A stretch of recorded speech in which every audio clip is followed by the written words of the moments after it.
Hello guys, today I would like to talk about on how to increase the ratio of your boost converter. So you know that normally in a boost converter you can only have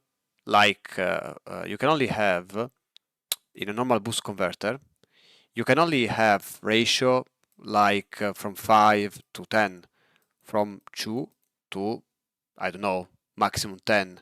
10 is already a lot. Actually you can have 5, 4 most of the time. From 1, yeah, 2 to 5, 4 most of the time. But what if I would like to increase like to 20 or 30? Is that possible? So if I have 10 volt here, could I really have like 300 volt?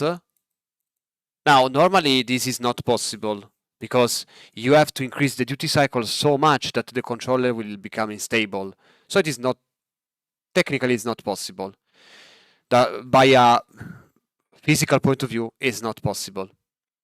Also because basically your V out, your real output voltage will be limited also by the ESR of the inductor.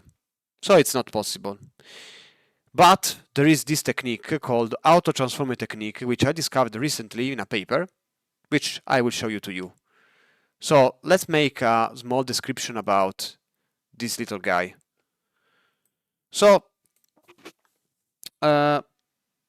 basically, let me take this guy and put it here.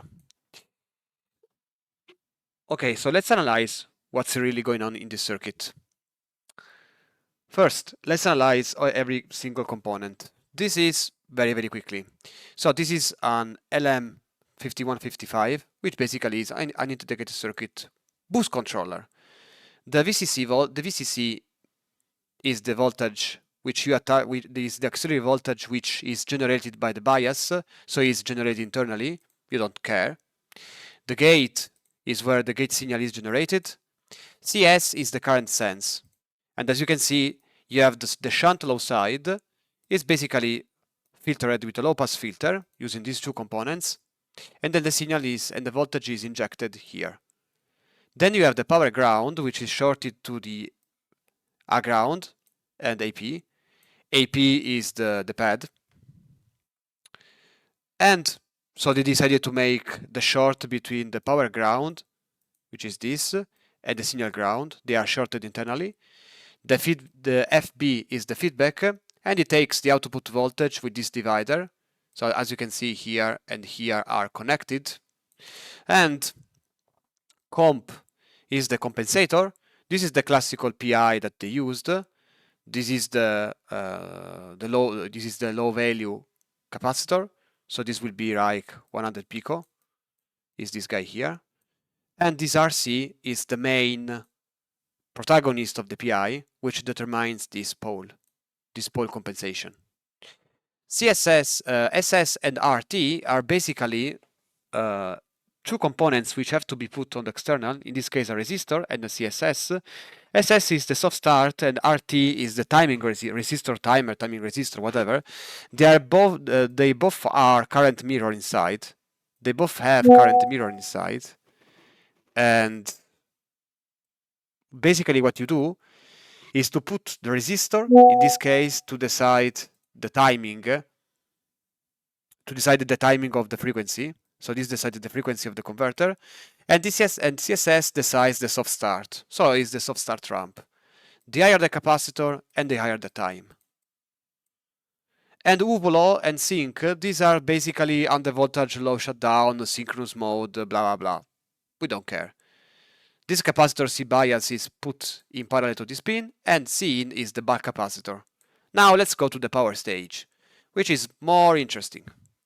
The power stage is this one, and this guy, and the MOSFET. So as you can see here, the MOSFET always stays the same, the back capacitor, the output capacitor, the diode, and now we have this new protagonist, the new guy, the AutoTransformer. Now, the AutoTransformer is it's basically a normal transformer, because as you can see in the equation is still the same, but it's galvanically connected. Oh, my drawing, sorry. My drawing is terrible. So instead of having this transformer like this, okay, like the classical transformer that you have in circuit theory, this time the autotransformer, it's like if you wanted to make L1 and L2, you can connect the classical transformer like an autotransformer, and you basically short one of the windings, like this. So basically you have one winding, okay, not two. In this case you have two windings, winding of L1 and winding of L2, and you have also the core. Let's suppose that this is the core, okay? And of course, as you know, the flux of the magnetic flux of the inductor is through here, and this one gets magnetized, and then you have the current flowing to the other side based on the two ratio. In this case, you always have the core, okay, but they are galvanically connected. It may seem stupid at first, but it's not. It is true that, as you can imagine, the main disadvantage is that if you have a short on this side and it's galvanically connected, then everything is useless because you have, in this case, you have no isolation, okay? You have no isolation. But the main reason you want to do this, it's not isolation. It's because you want actually to reach a higher boost ratio. And as you can see here in the equation, take a look at the equation. If, in fact, you put N2 over N1 equal to 0, you obtain the same equation as the boost converter. Now, the reason you want to use this technique is not only because you can employ higher voltages, but if you stop like that, this MOSFET will basically burn. The other advantage is that this point, namely the VDS of the MOSFET, is significantly lower. Yes, because the VDS is connected in this point, and of course, since this is the point where the true trafos are connected like this, and this point is, of course, it's lower than the voltage V out. Like here there is the diode, and this is the voltage VO. Sorry for my calligraphy. This voltage, let's call VDS, will be less than VO, which means that in a configuration of a boost converter in which you wanted the high voltage, this MOSFET should be very, very, very powerful, okay, with higher VDS. But remember, if you increase the VDS max of the MOSFET, also the RDS on resistor will also increase as well. Do not expect to have like VDS max of 600 volts and have like Ron equal to 1 milliohm. Forget this stuff. No, it does not exist. Generally speaking, these MOSFET with 600 volts are employed in half bridges, LLC converters, half bridges, where, yes, you have like 600 volts here, 1 kilovolt, blah, blah, blah, but you really have low currents, 1 amp, 2 amp, not more than that, because the high current will be given to the secondary side. For this reason, this MOSFET works, and they don't cost that much. If you really need high currents and high voltage, I'm sorry, from the silicon MOSFET, you have to switch to the SiC. Okay, this you have to pay. I'm sorry, guys, but you have to pay. Okay, you cannot have everything in your life. Yes, SiC MOSFET can have even 1 kilovolt and 1 milliohm as a resistor. These are employed in high potential brushless and blah blah blah. Woo! Sorry. So guys, let's go. What do you think? Let's go on LTSpice and let's do everything. Okay. So let's start with our input voltage, the input capacitor. Let's put this capacitor is useless, guys, by the way. Let's put our inductor. This time I want to make everything right, so let's write L1 equal to 1 micro.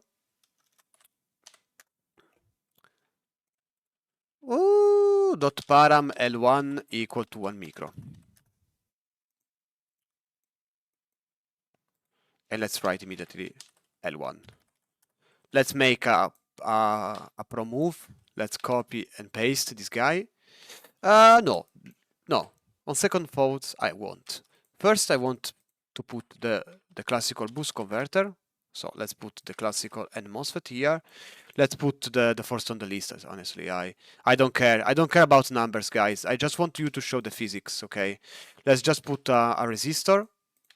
Okay, 1, and let's put this voltage generator. So let's put dot param d equal to 0.5, dot param fs equal to 100 kilo, and dot param t on equal to d over fs. The classical parameters, you know it already. Nothing new under the sun. And so we use the initial voltage 0, 50 volts, 10 volts is more than enough. Rise time 1 nano, t for 1 nano, t on is equal to t on, and the period is equal to 1.fs. Okay, nothing new under the sun. We put the diode, yes, even ideal, who cares? Yeah, we have to show the physics, not the numbers. So let's put too low. Let's put 80 micro, should be enough, and let's put a very low load. We don't care, just 100 ohm. We would like to keep the power around 1 kilowatt anyway. Okay, I would expect to be more realistic in power electronics. Let's keep the power around 1 kilowatt, and here we have 50 volts. So now, since the D is equal to 0.5, we expect how much? We expect D equal to 0.5 and V out equal to 30. This is what we expect. Sorry, this is a comment. Okay, let's call this VO, and let's call this VDS. These nodes will be important.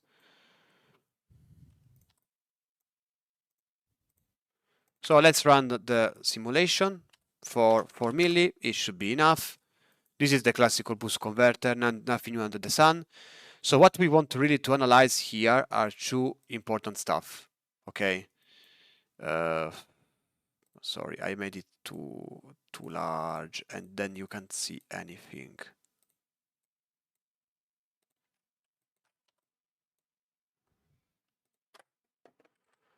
So, as you can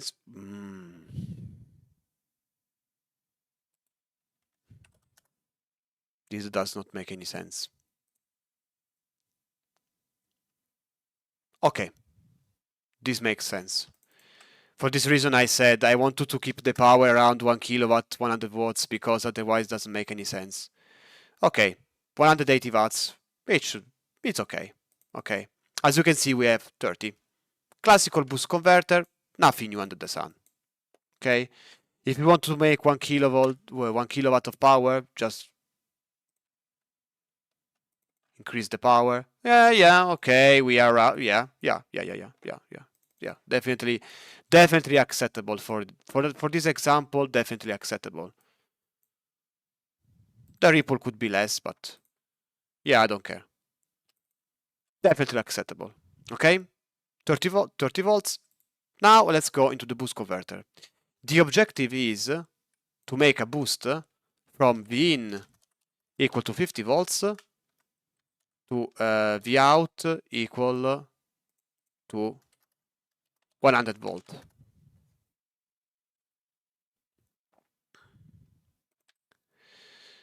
So we have to come back to the equation. Do you really believe that, guys, it sounds crazy, but it is true, you can do that. So from V in to 50 volts, you can actually have this. To do this, we have to make a little bit of design. So luckily the paper provided already the duty cycle for us. So let's pick the calculator and let's try. We have 1000 over 15, which is equal to 66. So the tune ratio, the boost ratio, VO over V in, is equal to 66. Now, to reach this tune ratio without the transformer, the auto-transformer would be impossible. So what we do instead is to divide 66 with the math. How we can compose this? For instance, we can say 10 times 6.6 is the same. Or we can make any combination that we want. So, let's do this. For instance, we can select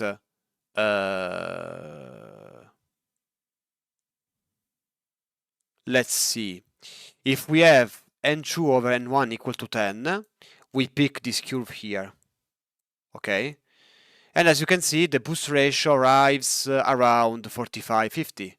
So, which means if I get 0.80 as a duty cycle and I select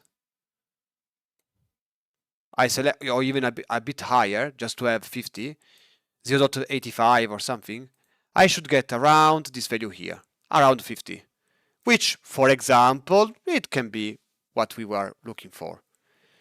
It's no problem if we don't arrive at 1 kilowatt, it's really no problem. What is important is the physics. Now, why we can reach this?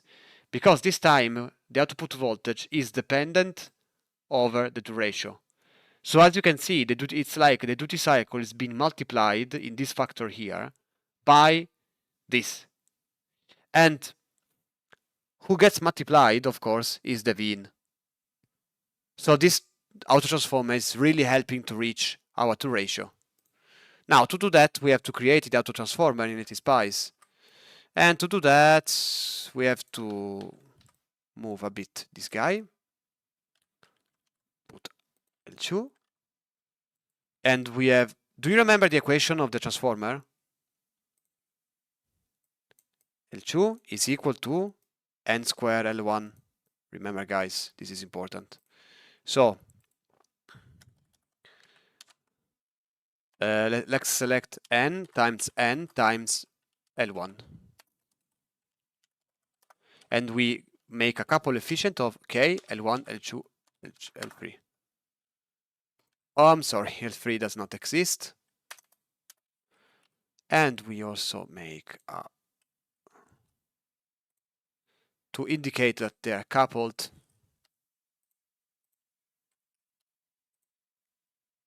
We make something like this. Okay. Now, oh, sorry, is equal to 1. Is equal to what? Is equal to 1. Now, we have to indicate n dot param n, the tune ratio, which we said equal to 10. Now, having a parameter equal to 10, we expect to be in this area, like is indicated in this paper from the Texas Instrument. You can search it, by the way. It's called Get More Boost from Your Boost Converter. It's not that... the title is not that complicated, honestly. So let's try it.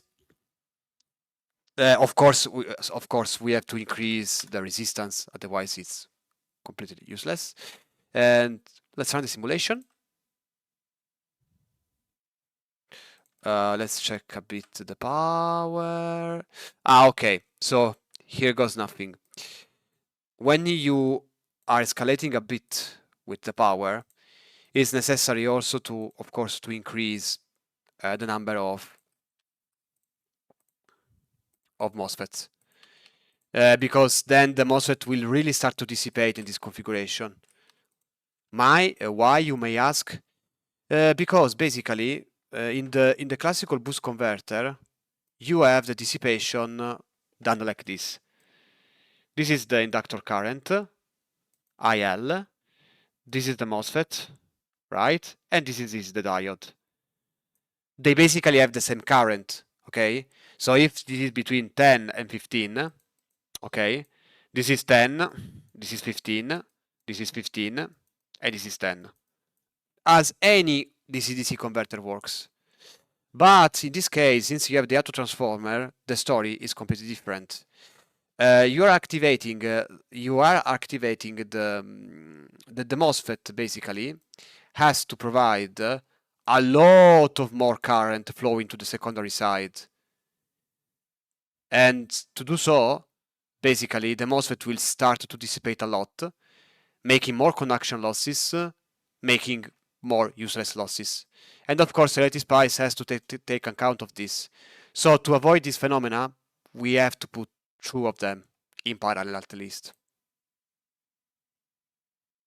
And now, as you can see, it's starting to work a little bit better.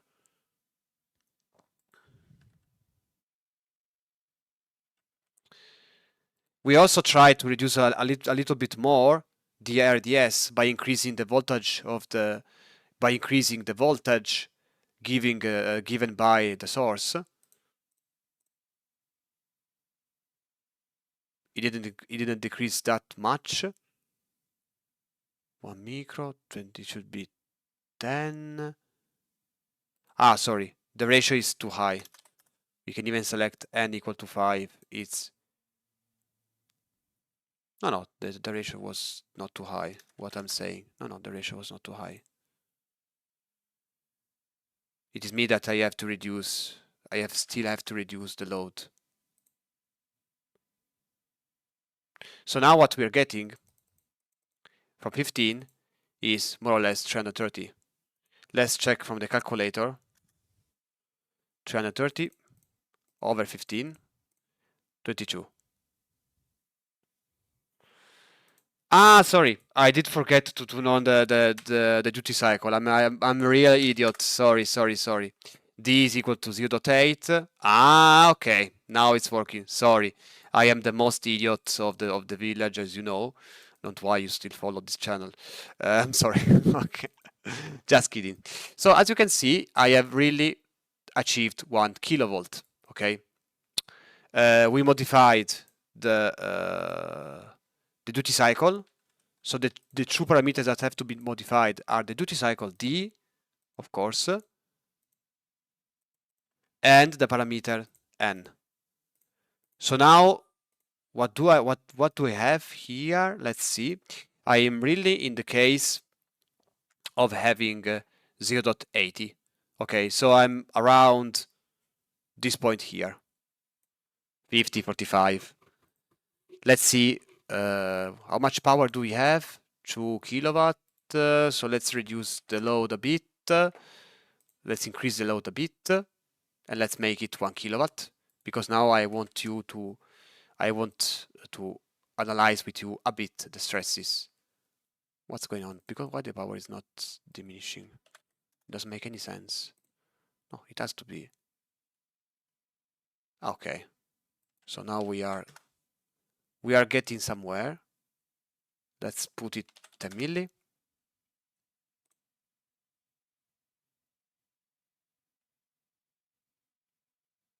Okay, this is almost acceptable. Let's tune it a bit. Now it should be fine. Oh, come on. You can do better than this. As you can see, I'm not getting exactly 1 kilovolt because, in fact, I'm getting how much? 800 volts, 885. This is absolutely reasonable, even though. So as you can see, the problem is not at all the dissipation of the MOSFET or whatever. No, it's always around 82 volts. So now if we calculate 800 volts over 15, I get 53. And this is perfectly aligned with the table because you see I'm around 50. So, but it's okay. Now, regarding the fact about the current, here is the issue. As you can see, I'm having a lot of current provided by these two MOSFET. So both of them have to provide 270 amps, even though here I'm asking only for 4 amps. Why is this? Simply because here the voltage is way less than, of course, the output voltage. And I want to do, and before explaining, I wanted you to see this by a ratio of 10. So what's really happening here is this. I have 800 volts at the output, but I have 80 volts here as a maximum. But the current is 10 times superior, even more because the peak is even more. That's the issue here. But this comes with an advantage. So now we can study what's really happening in the autotransformer in this configuration. This MOSFET is getting a VDS, okay, VDS prime, so the new VDS is equal to VDS over N, where N is a 2 ratio. So meaning that in our case, we have 50 volts here and we have 800 volts here. What you get here? 80. But of course someone has to pay. And who is going to pay? The current. Guys, the power has to be the same. Vi is equal to V1 I1 is equal to V2 I2. Of course, minus the efficiency divided by the efficiency, but if the voltage diminishes, the current has to increase. Okay, you cannot have anything for free. So the peak of the MOSFET increases 10 times. Does this mean that the dissipation of the MOSFET increases? Yes, but do you remember what I wrote here? I wrote this. So now in this new configuration, we have the VDS prime, which is less than the VDS. And so what I can do is to select a MOSFET with less VDS. And even if I have an increase of the current, I can somehow, by selecting a less VDS max MOSFET, I can have an RDS on, which is way down. Because the trick is this. Oh, I don't have enough space. So now let's make a table so you can understand everything. This is the classical boost, and this is the AutoTrafo boost. So here the gain is around 5, 10 maximum, and the duty cycle is 0.8. Here the gain can be even 20, 25, 40, 50, and the duty cycle is always the same. Okay? But, and this is the reason, VDS is not reduced, is equal to VO. Here VDS of the MOSFET is equal to VO over N, more or less. And so, this means that here you can select a MOSFET with RDS lower. It's true that the current is higher, and if the current is higher, the conduction losses are higher.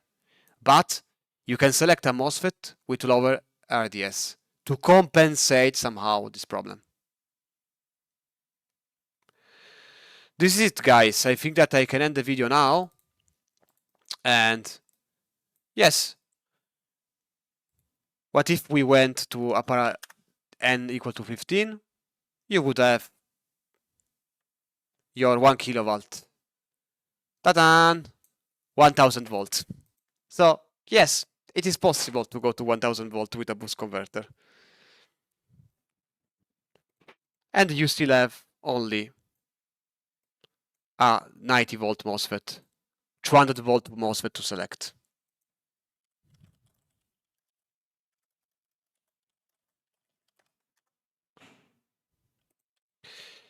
Thank you guys for having followed this video, and see you in the next one.